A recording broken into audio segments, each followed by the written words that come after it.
Hi everyone. So let's look at how we insert footnotes into our text. So I've written this paragraph here about women's roles in World War II. And I have some facts and points in here that are not my own ideas, so I need to cite them and tell my reader where I found this information. And when we use Chicago style, that means using footnotes.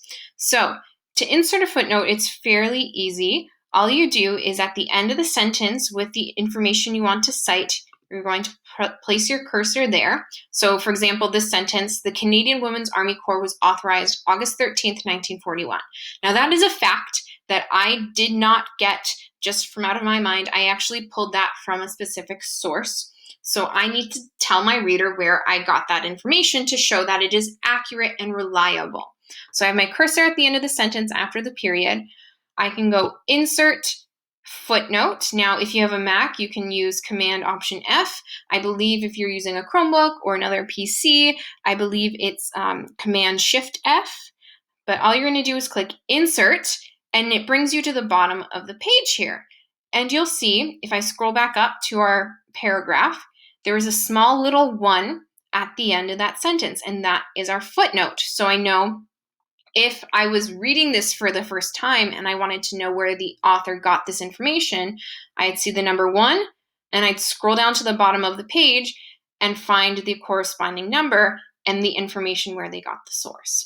So now I actually have to write my footnote. So in the slideshow here, there is a bit of a cheat sheet for how to do footnotes for some common types of sources like books, online journals, websites, and media. So you're going to follow the outline here exactly as it is. So every comma, every period, all the quotation marks needs to be followed appropriately. And that is how we correctly cite, is by following these commas and periods and capitalization and all of that. It can get really finicky, but that's just how we properly cite.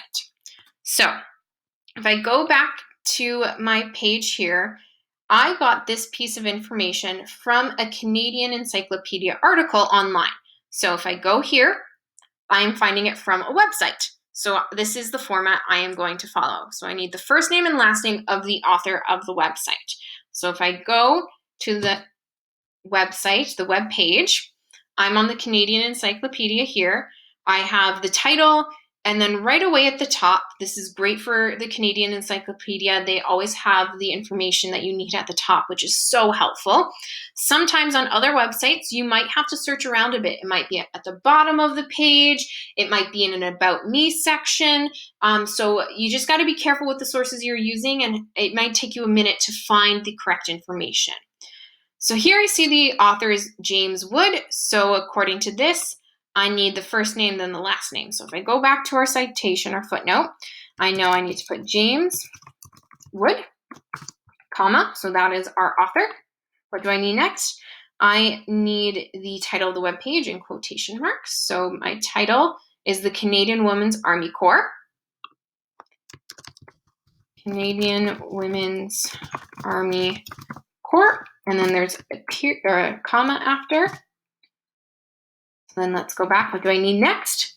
Name of the website. So the name of the website is the Canadian Encyclopedia. That is the overall website. When you're looking at websites, it's usually what the URL is, or it's the home page. Try to look for the overall website names. Canadian Encyclopedia is what I need here.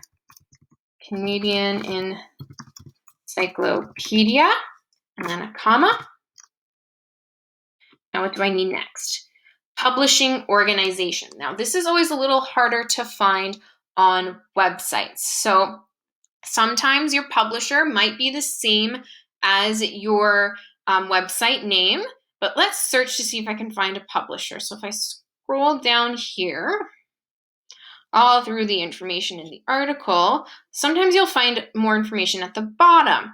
So here, if I scroll down, I can see the Canadian Encyclopedia, but then I also see Historica Canada, and I see them here as well. And Historica Canada is actually the publisher of the Canadian Encyclopedia. Sometimes it's hard to find the publisher. Sometimes, like I said, it can just be the person who has named the the website, like the Canadian Encyclopedia.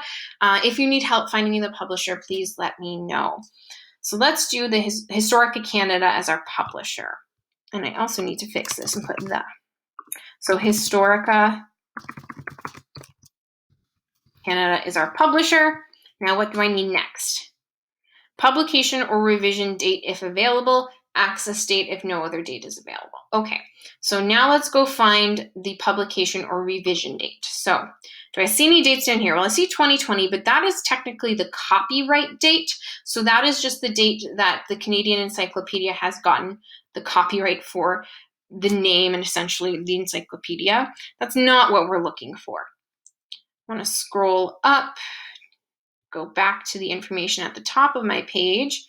And right here, I can see published online February 6, 2006, last edited December 21st, 2015. You want to use the last edited date. That is because we don't know what information was edited in December. We have to assume that bits and pieces were edited throughout.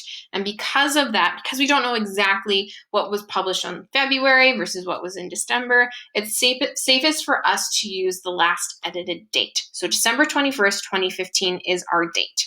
So let's go back here, need a comma, and then December 21st, 2015. And then what do I need next? I need the URL. So all I have to do is go to the top, copy that, go here, paste it in there, and a period at the end. And that is my footnote. So it's very simple. It's essentially like you're creating a bibliography entry, except you're using a lot more commas and it's a little more informal. Now let's say I need to do another footnote.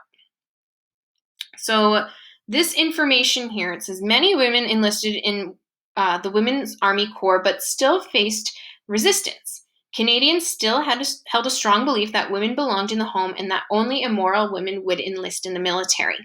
Now, this point is an idea that is not my own. I actually got this idea from an article from the Canadian War Museum. So here is the article about the Canadian War Museum. And you can see this information here. I've pulled a similar idea. So the polling further revealed that many Canadians, men and women, held a dim view of women who didn't join the armed services, generally believing that only loose women with low moral standards joined the military. So I've taken this idea from this article and then put it in my own words, but I still have to tell my reader where I got that idea from because it's not my own.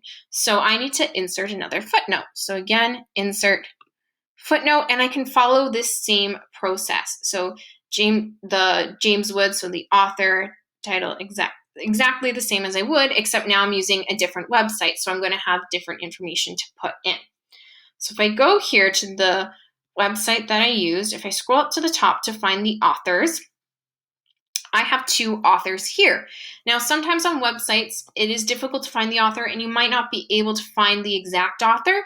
So it is okay to put the organization of the website if you cannot find the author. So if I didn't have Barbara Dundas and Dr. Serge Durflinger, I could use the Canadian War Museum as my author. That would be okay. But I do have the authors, and I have two authors here. So that's different.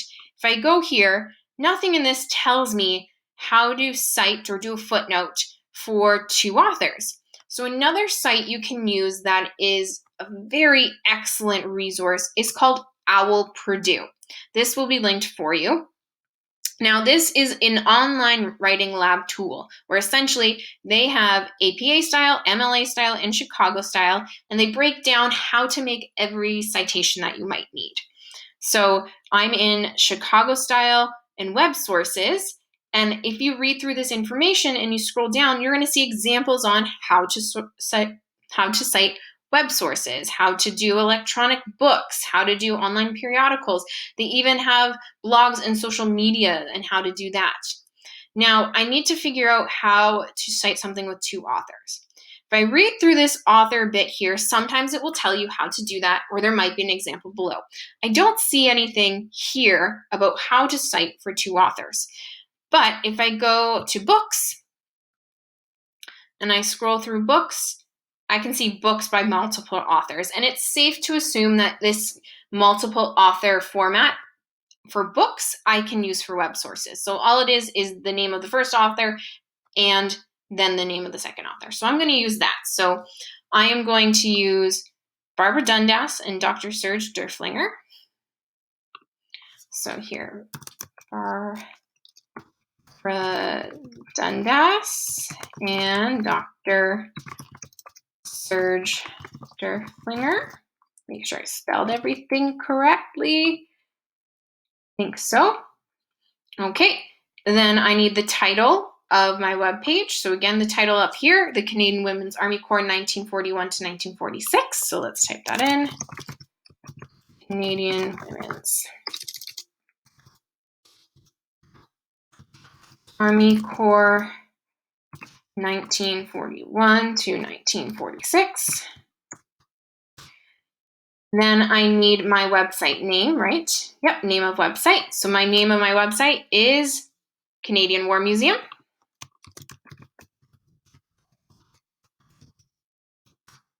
Then I need my publisher.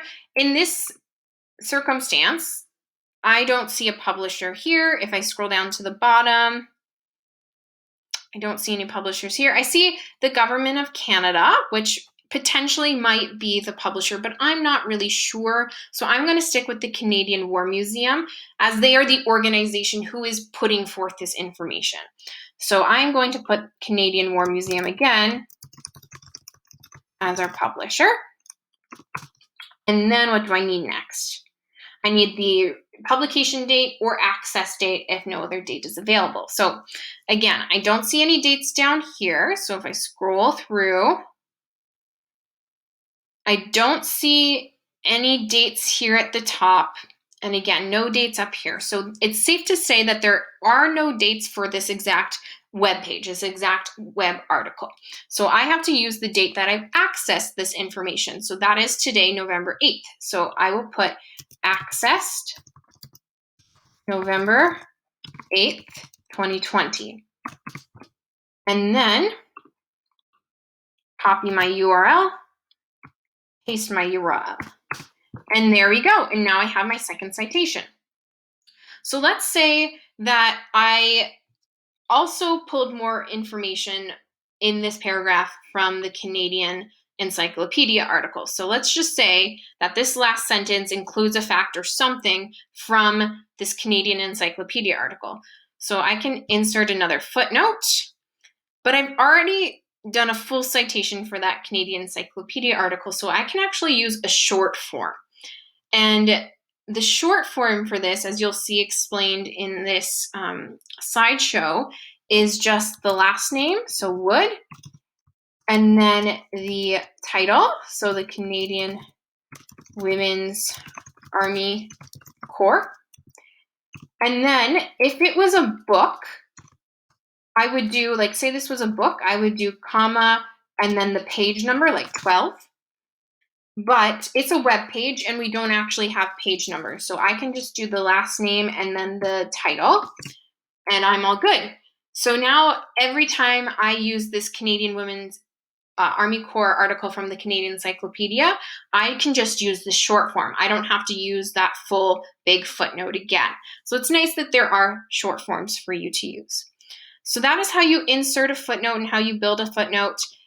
This formatting here is going to help you a lot. Make sure you are following it exactly. You can see here for book, first name, last name, title of book is italicized, place of publication, publisher, and year of publication is in brackets, and then the page number. So you have to make sure you're finding your correct source type and then using the correct formatting for that. If you're using something that's not a book, an online journal article, website, media, anything like that, you can go to OWL Purdue and find different sources here. Okay, so that is how you insert a footnote.